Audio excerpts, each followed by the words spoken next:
Estar haciendo una pequeña introducción sobre las lesiones deportivas en sí. Vamos a ir nombrándolas un poco las más comunes para ver de que se tengan claras las ideas de estas lesiones, ¿ya? Yo creo que cualquier deportista ha sufrido de un esguince. Es la lesión de las partes blandas de una articulación. Generalmente lo más comúnmente, que se lesiona más comúnmente, son los ligamentos. Este esguince, lógicamente, dependiendo el grado en el que se va a presentar, nos va a presentar diferentes dificultades, imposibilidades de movimiento. Tenemos las luxaciones, cuando una articulación ha perdido el contacto normal, ha salido de su lugar. Esta salida puede ser momentánea y regresa inmediatamente a su lugar, o de repente permanente, como se puede observar en la imagen. Tenemos contracturas musculares, esa sensación de endurecimiento del músculo, que el músculo se hace una bolita. Esa es una contractura muscular. Muchas veces es dada por un mal calentamiento o más bien por una sobrecarga muscular. Tenemos las fracturas, lógicamente una lesión bastante más fuerte, necesita un mecanismo más directo también en este caso sobre el fémur, sobre el muslo, en el que puede llegar a romper el hueso en diferentes formas. Y otra muy común es el desgarro muscular. Este desgarro muscular puede deberse por una fatiga muscular, por un movimiento muy brusco, también relacionado a un mal calentamiento, que puede ser de un primer, segundo o tercer grado, cuando ya hay una ruptura completa de las fibras musculares. En el caso de la imagen, nosotros estamos observando un desgarro de segundo grado, cuando no está completamente separado el músculo, pero sí se pueden evidenciar ruptura de estas fibras musculares. ¿Cuáles son los factores causantes de estas lesiones? Vamos a reconocer dos. Por un lado, los intrínsecos, los que implican dentro de nuestro organismo. Y voy a nombrar unos cuantos para que quede claro este aspecto. Uno, la edad. Tenemos que reconocer que cuanto más grandes nos hacemos, nuestro organismo va perdiendo ciertas capacidades y somos más propensos a sufrir una lesión. Cuantos más chicos somos, lógicamente somos mucho más flexibles, incluso entre otras capacidades, y nos recuperamos mucho más rápido de las lesiones, lo que no pasa cuando uno ya es mayorcito. Los antecedentes de lesiones que se haya podido tener, de repente, si estamos hablando de un esguince, de una luxación de hombro, lesiones anteriores que hayamos podido tener en esa articulación, siempre nos van a predisponer a una siguiente lesión si es que no ha habido una recuperación completa y consciente. Vamos a ver un poquito más adelante sobre la recuperación. La musculatura, fisiológicamente tenemos diferentes tipos de músculos. De repente, si los esforzamos para una o para otra cosa, podemos llegar a lastimar. Esto no depende precisamente de que yo quiera o no, sino es algo genético que viene en el nacimiento, ya el hecho de el tipo de musculatura que vayamos a tener, si se va a cansar más rápido, si es más de fuerza o de repente si es más de resistencia. Y por otro lado, el sexo. Hay ciertas capacidades físicas, como vamos a ver en la siguiente diapositiva, que son características o están más desarrolladas dependiendo el sexo de la persona. Por darles un ejemplo, la fuerza es algo que los varones desarrollan con mayor facilidad. No quiero decir que la mujer no puede llegar a ser igual de fuerte, sino que el varón, por la misma constitución que tiene, la va a desarrollar mucho más rápido que la mujer. Por naturaleza, el varón es más fuerte que la mujer. Pero también por el otro lado, y compensándonos un poco a las mujeres, tenemos la flexibilidad. La flexibilidad es una capacidad que las mujeres las tenemos más desarrolladas por nuestra sola constitución. Los varones tienden a ser un poquito más rígidos, lo que se puede romper con un buen entrenamiento. Eso no hay lugar a dudas. Sí, estoy hablando de algo innato con lo que venimos. Muy bien, por el otro lado tenemos los factores extrínsecos, los factores que no van a depender de mi constitución, de mi organismo y demás, sino lo que está fuera de mi cuerpo. Tenemos primeramente el clima, un clima de repente lluvioso que haga que la pista sea resbalosa, o de repente los instrumentos que estén mojados me van a predisponer a una lesión. el clima frío hace que nuestro calentamiento, que se dificulte más nuestro calentamiento. Entonces, de repente, estamos un poco más fríos al entrar a la actividad deportiva, lo cual va a significar también una posibilidad a sufrir una lesión. La superficie, lógicamente, esto depende del clima también, si está resbaloso o no, o de repente si estamos sobre césped, como podemos ver en la imagen sobre el pasto, posiblemente una lesión sea menor que el hecho de estar en un pavimento o en un piso rígido, cualquiera que va a va a provocar una mayor posibilidad de lesiones.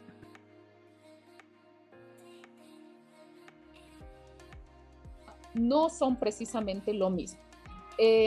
La flexibilidad es la capacidad de las articulaciones de llegar a su mayor capacidad sin que sufra lesión, ¿ya? Entonces, de repente, no sé, yo puedo elongar hasta acá mi dedo, pero si lo entreno y se estira hasta más atrás o la muñeca, tengo una buena flexibilidad, que está muy relacionada con la elasticidad también. La elasticidad es una propiedad de los músculos.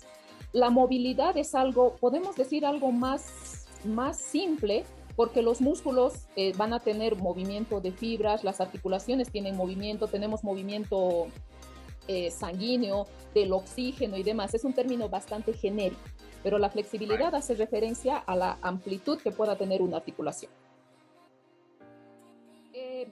Podemos nombrar un par de enfermedades degenerativas como la osteoporosis, como las artrosis, las mismas artritis. En realidad, cualquier actividad deportiva que tenga en movimiento las articulaciones es como que estimulas al lubricante de las articulaciones, el líquido sinovial, el estado nutricional de los ligamentos y músculos y todo. El movimiento de por sí estimula esos ingredientes, podemos decir, de una articulación normal. Entonces, por más enfermedad degenerativa que se tenga, la actividad física, no te estoy diciendo que vayas a pegarle una maratón de 5 kilómetros o que vayas al gimnasio durante 2 horas, no, el solo hecho de caminar, de ponerse en movimiento sin ningún tipo de peso extra, eso va a depender mucho de la condición de cada uno. Entonces, si de repente estoy con una enfermedad muy fuerte, el hecho de solamente caminar moviendo todas mis articulaciones estimulan la lubricación de esa articulación, estimulan el riego sanguíneo para llevar todos los nutrientes necesarios, frenan un poquito lo que son la degeneración de esa articulación, de ese hueso que se pueda presentar. Entonces, no hay nada mejor que recomendarle simplemente una actividad física. Puede ser de lo más sencilla caminar o de repente, si es posible, la natación, que es bastante completa. Cualquier actividad siempre va a ir frenando ese tipo de enfermedades. Nacemos. Es una capacidad innata, ¿ya? Ustedes han podido observar que un niño pequeño, uno de 9 meses, por decirles, con qué facilidad agarra el dedo del pie y se lo mete a la boca. Nosotros intentemos hacer eso ahorita, no creo que lo consigamos la mayoría, ¿verdad? No, pero se puede ir mejorando con el entrenamiento. Es una capacidad innata, todos tenemos cierto grado de flexibilidad. Sin embargo, es algo que se puede entrenar. Les había puesto el ejemplo de las diferencias entre el varón y la mujer. El varón con un buen entrenamiento también puede llegar a ser muy flexible, pero es una capacidad un poquito más propia de las mujeres. Ya. La paraplegia, como la tetraplegia, la monoplegia y demás, es una parálisis de un segmento del cuerpo, de una mitad, de una de las extremidades y demás. Al ser flácida, estamos indicando que no hay una restricción de movimiento. Lo contrario a la flácida es se me ha ido el nombre. La que no se puede movilizar las articulaciones. Entonces, en esta flácida es que más bien los movimientos están muy libres. Más bien en esta flacidad no se tiene mucha limitación en la flexibilidad, pero al haber una parálisis significa que no puedo yo mover libremente este segmento. Entonces sí o sí vamos a necesitar de la ayuda puede ser de mi otro brazo, como les estoy mostrando, o de repente de un terapeuta donde agarre articulación por articulación y la mueva. cuando nosotros estamos trabajando la flexibilidad, ¿qué es lo que les sugerimos normalmente? Primero, que lleguen a un límite donde ya sientan que, que hay un tope, ¿verdad? Entonces, empezamos a contar. De repente, se sugiere que no sean menos de 10 segundos. ¿Por qué? Porque es el tiempo en el que los receptores del músculo le están informando al cerebro y le dicen, relájate, o manda una respuesta de relajación porque se va a romper el músculo. ¿Sí? Una de las funciones del sistema nervioso.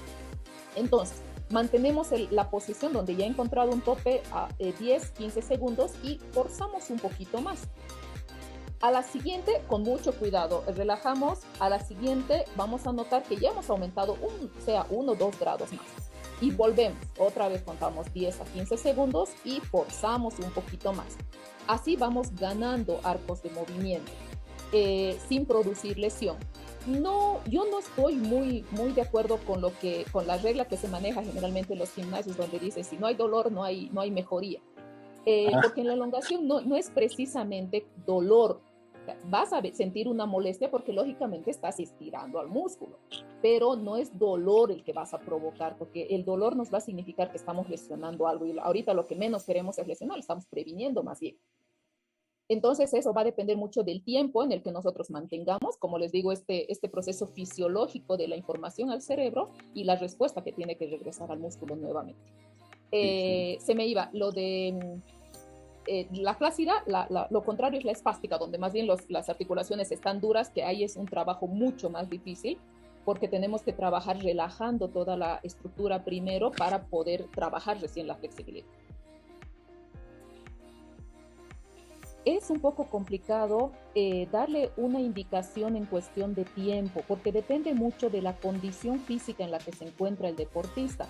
No va a ser lo mismo un deportista principiante que presente una esclerosis múltiple a un deportista que de repente ya lleva buenos años entrenándose, donde sus mismas capacidades musculares, respiratorias, cardiovasculares van a estar en mejores condiciones.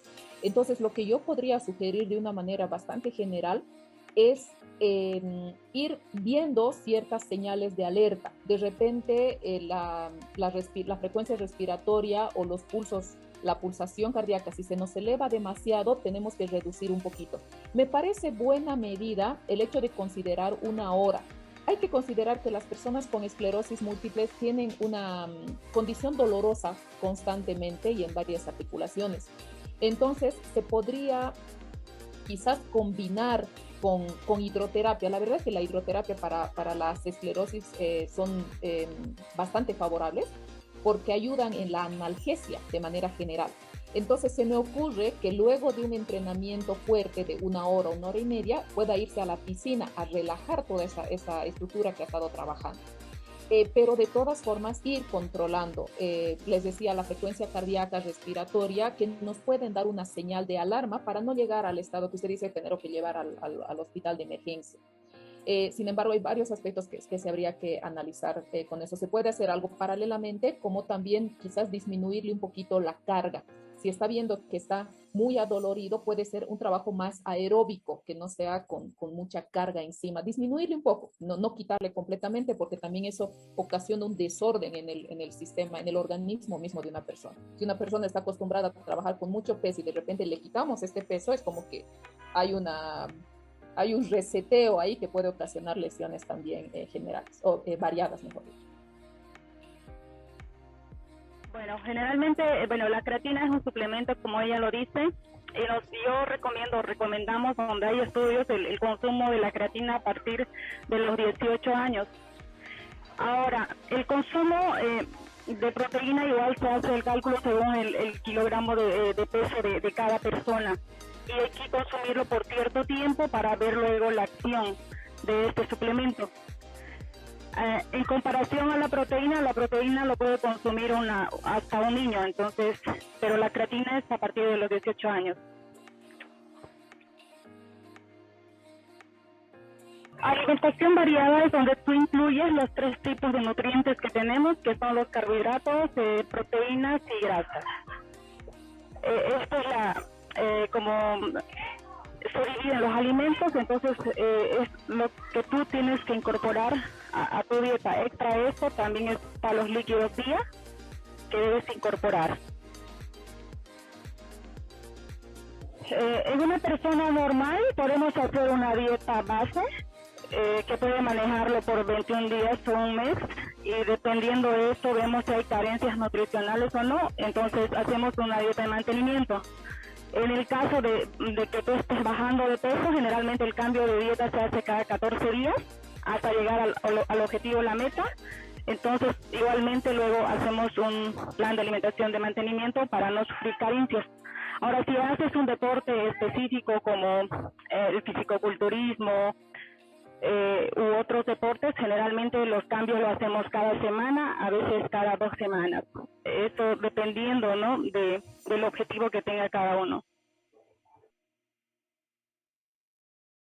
Los simples, generalmente conocidos como de fácil absorción, los simples generalmente tenemos a los azúcares, todos los alimentos procesados y ultraprocesados que existen en el mundo, ¿no? Y que no se aconseja el consumo por el mismo hecho de que no son alimentos naturales, son alimentos muy procesados que generalmente se bioacumulan en el cuerpo y, bueno, con el tiempo te generan cáncer o a veces te ocasionan enfermedades de tipo coronaria. Entonces es importante evitarlos y más consumirlos de tipo complejo porque son de más difícil absorción. Y combinados con los otros nutrientes, entonces hay una mejor función. El arroz es uno de los alimentos que tiene más almidón, igual que la avena, pero está dentro de los complejos. Generalmente no entraría en los simples, sí está en los complejos. Lo que tenemos que hacer es cuidar la cantidad del consumo, la cantidad. Claro, lo que podríamos hacer son las mezclas vegetales, ¿no? Generalmente yo recomiendo que me consuman de un 100%, un 30% de arroz y el resto de porotos, por ejemplo. Eso se llama mezclas vegetales para que haya una mejor absorción. Y por ende el aporte de grasa no es mucho, por el tipo de cocción que vas a hacer también disminuyes, ¿no? No he escuchado hablar de esto, pero generalmente si tú quieres quitar un poco del almidón del arroz, a veces yo recomiendo que lo remojen un día antes. Pero por ende, como te digo, cómo controlamos el aporte es cuidando la cantidad.